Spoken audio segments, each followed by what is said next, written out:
What's up, everybody? This is your boy Chainsaw. Listen, we have got a ton to cover today. A lot of big changes, a lot of big things happening. So, without further ado, let's just jump right into it. Listen, Steve Bannon, it's looking like his luck might be running out. He had avoided charges back in May of 2021 after his presidential pardon, but it looks like things are starting to catch up with him. Bannon said on Tuesday, this last Tuesday, that he expected to be charged very, very soon. And that he would be turning himself in on Thursday, which is today, and it's sort of looking like today is the day. So let's take a look at that video.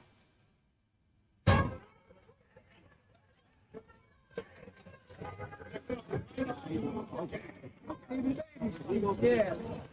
Comment? This is irony. On the very day the mayor of this city had the delegation down on the border, they're persecuting people here trying to stop on the border. 60 days. Take a step back. 60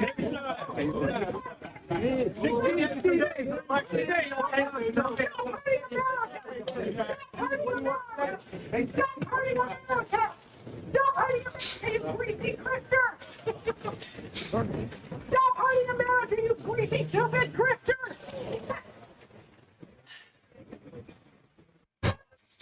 On point. You know, these things, they take time, but when they do, boy, feels good. Justice served. I mean, we'll see. Bannon was also convicted in July earlier this year of contempt charges for defying the congressional subpoena from the House committee investigating January 6th. So, I mean, he is expected to be sentenced in October, and he's going to face up to 2 years in federal prison. So we'll hurry up and wait and kind of see what happens there. I did want to jump into a couple of things here now. When it comes to Trump, I want to go over a little bit of what we know so far. So on January 20th of 2021, President Trump, he'd left the White House for Mar-a-Lago. The General Services Administration reported that members of Trump's team were responsible for basically moving him out, getting him, the team was required to certify in writing that they were basically taking everything out, getting it packaged, getting it sandwich wrapped and all that, whatnot, and that they basically everything that they were taking from the White House wasn't stolen federal property, wasn't top secret documents, right? It'll literally certify this in writing.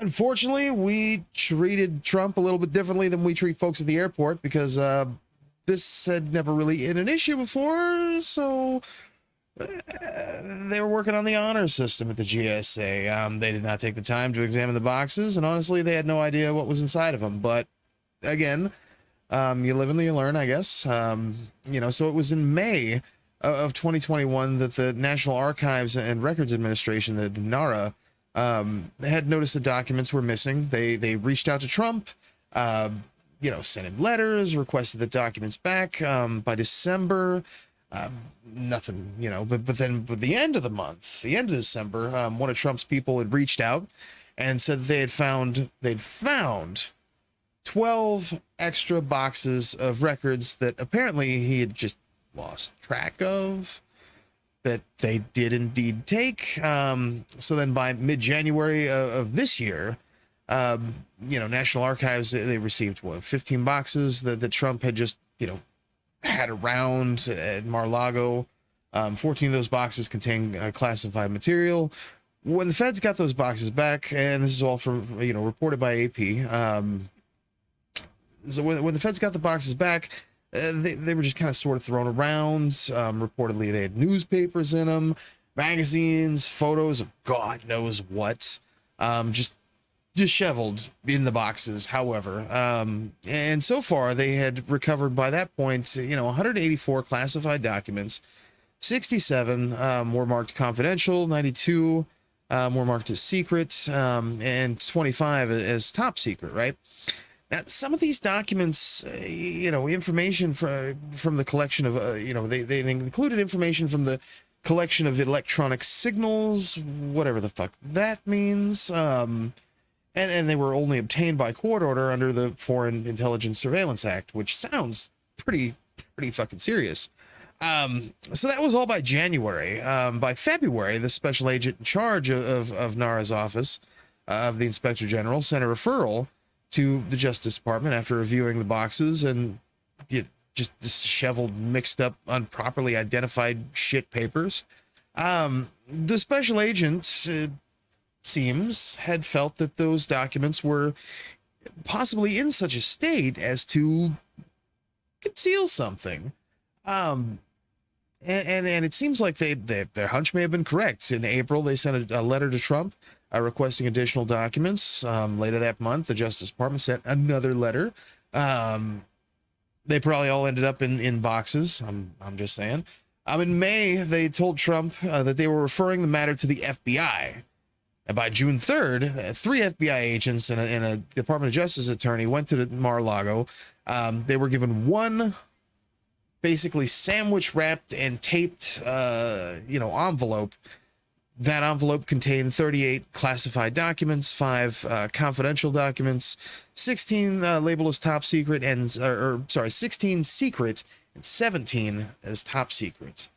All taped up in the envelope there. So by June 8th, the Justice Department sent yet another letter to Trump, probably taped it to an envelope. And this letter requested that, whatever was left, that it be secured, because they, obviously don't trust him, that it be secured, it be preserved. It would later be found out that there was evidence to suggest that those documents were not preserved properly and actually were concealed and moved, potentially, in order to obstruct the investigation. Possibly. By August 5th, the Justice Department finally filed a warrant, a search warrant. August 8th, the FBI executed the search warrant and picked up another 36 items. So boxes, containers with another, more than 100 classified records. And some of these classified documents were found in desks and just kind of wherever, like in other people's desks or just other desks at Mar-a-Lago. So just wherever. The stuff that they found, though, was so sensitive that the people who were actually conducting the investigation some of them did not have the clearance to handle the top secret, super secret documents, weirdly enough, and had to be given clearance. So that, if that isn't strange enough, then I caught this article this morning in AP. Or rather yesterday. Let's take a look. Florida judge faces criticism following order in Trump case. What? St. Petersburg AP, U.S. District Judge Eileen Cannon is facing sharp criticism following her decision this week to grant a request by former President Donald Trump's legal team for an independent arbiter to review documents obtained during an FBI search of his Florida property last month. Cannon on Monday authorized an outside legal expert to review the records taken, the August 8th search of Mar-a-Lago, as part of a probe into Trump's inappropriate retention of sensitive material from the White House. The expert would have the power to weed out any material that might be protected by claims of attorney-client privilege or executive privilege. The order came over the strenuous objections of the Justice Department, which said a so-called special master was not necessary, in part because officials had already completed their review of potentially privileged documents. The move was cheered by Trump supporters seeking a check on the government's probe, but others say Cannon gave undue deference to the former president and unnecessarily put on hold certain investigative work by the Justice Department. They say she slowed the momentum of the federal investigation into possible Espionage Act violation, which, as we've just discussed, was obviously incredibly fucking slow as it was. Justice Department has not indicated whether it will appeal, though there are reasons why it might not be eager to do so, including out of concern that it could delay the investigation further or produce case law that it finds unfavorable for future probes, said Brandon Fox, a Los Angeles defense attorney, former federal prosecutor. Regardless, he said Cannon's opinion creates a perception of two systems of justice. Very much so. Very much so. Steve Bannon, don't go to court. Yeah, we do what we want. Trump gets a letter talking about don't destroy evidence. Hey, you get them things you stole from us? Yeah, we'll get there. Hey, did you get all those things you stole from us? Yeah. Bro, did you get all those things that you stole from us? Can you give me a week? And then they find all these documents literally within a matter of a few hours. You tell me. The Justice Department has not indicated whether it will appeal, though there are reasons why it might not be eager to do so, including out of concern that it would delay the investigation further or produce case law that it finds unfavorable. Oh, we already read that. Okay.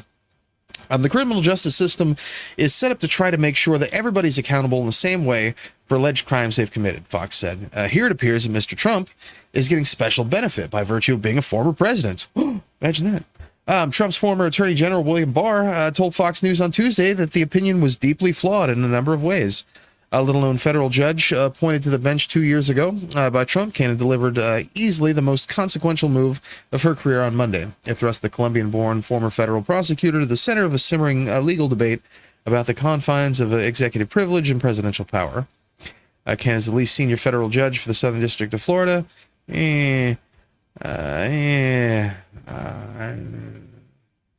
Of those involved to defend... okay. Well, you get the idea. Corruption, folks. What is that? I mean, they send the guy a letter. Hey, come, you accidentally plastic wrapped and stole some documents, you and your crew. Can you bring that stuff back to us? Yeah. Let me get that for you. Hey, we still didn't get that. Yeah. We're looking at it. We're looking into this. And then sends the FBI out there. Just on a whim, just be like, hey, like we don't want to do this. Can we get the stuff? Can we get the documents that you stole and then have been holding on to even after we requested that stuff to be sent back? And then still, I mean, even after all of that, it still literally took them that long from January of 2021, still holding on to another 100 classified records. Just in desks, hanging out in desks. You tell me, folks. That's super interesting. I don't even know how you get there. Just wow. Corruption at its finest. So I want to talk about corruption. This I caught a couple of days ago and was covered in other indie media programs, but I wanted to kind of take the full-fledged go the full Monty here, and taking a look at the AP article and showing the video. So without further ado, let's just jump right into this. AP reports video fills in details on alleged Georgia election system breach. Yeah, this is going to be good. So 2 months after the 2020 presidential election, a team of computer experts traveled to South Georgia to copy software and data from voting equipment in an apparent breach of a county election system. They were greeted outside by the head of the local Republican Party, who was involved in efforts to be by then President Donald Trump to overturn his election loss. A security camera outside the elections office in rural Coffee County captured their arrival. The footage also shows that some local election officials were at the office during what the Georgia Secretary of State's office has described as alleged unauthorized access of election equipment. Wow. Projection. What is that? What else is that? Security footage from 2 weeks later raises additional alarm, showing two people who were instrumental in Trump's wider efforts to undermine the election results, entering the office and staying for hours.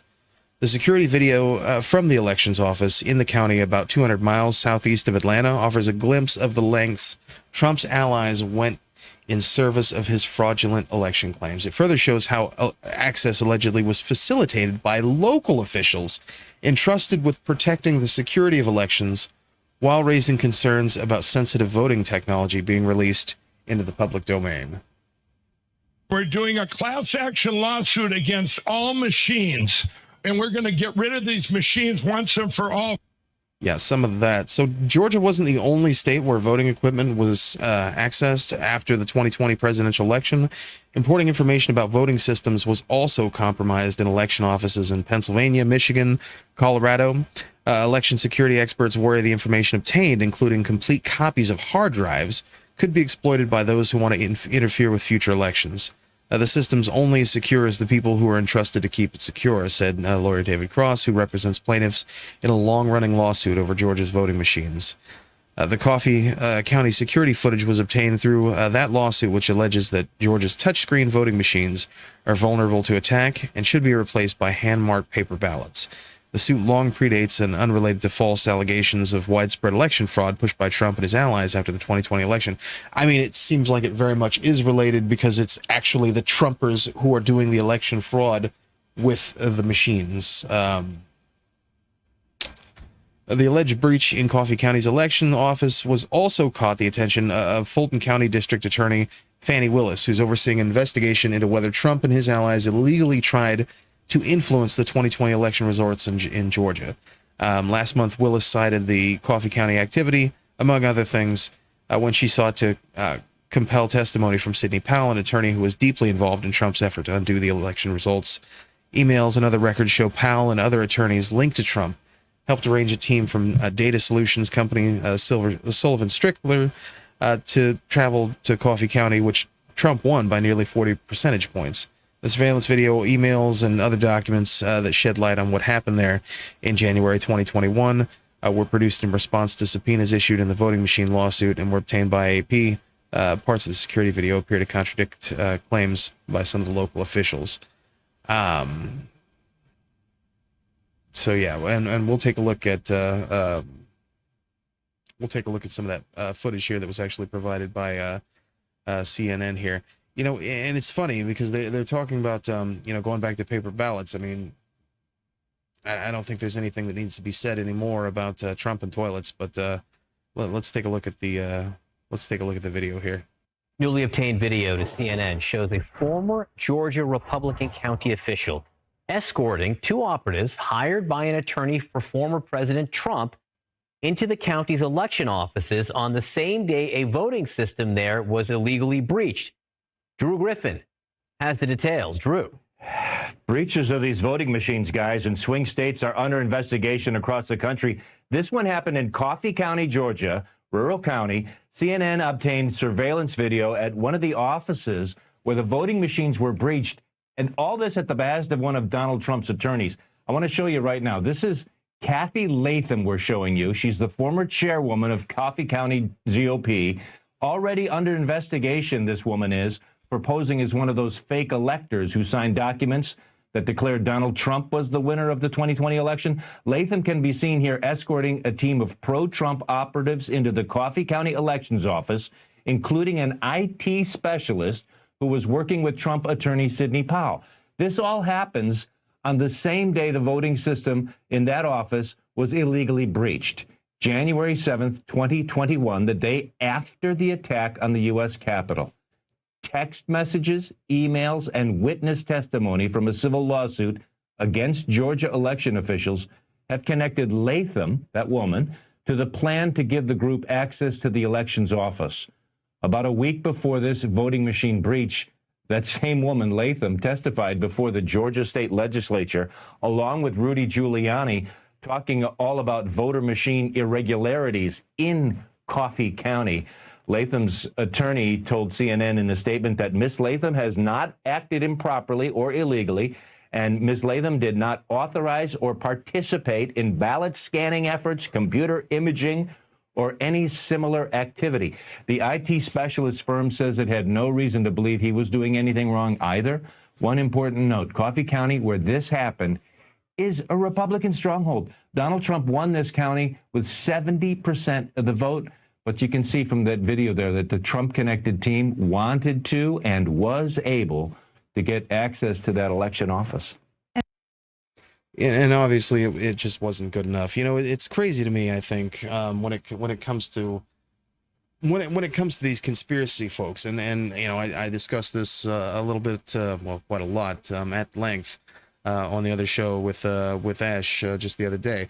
So we've got fake electors, the insurrection, we've got the machines, we've got fraud with the machines, we've got people moving into sensitive areas, we've got dumps, big massive dumps. Big massive dumps. I mean, it's big massive dumps all around, folks. What else can you say? It's amazing to me. Just simply amazing. Look, we're gonna take a short break, jump right back into it.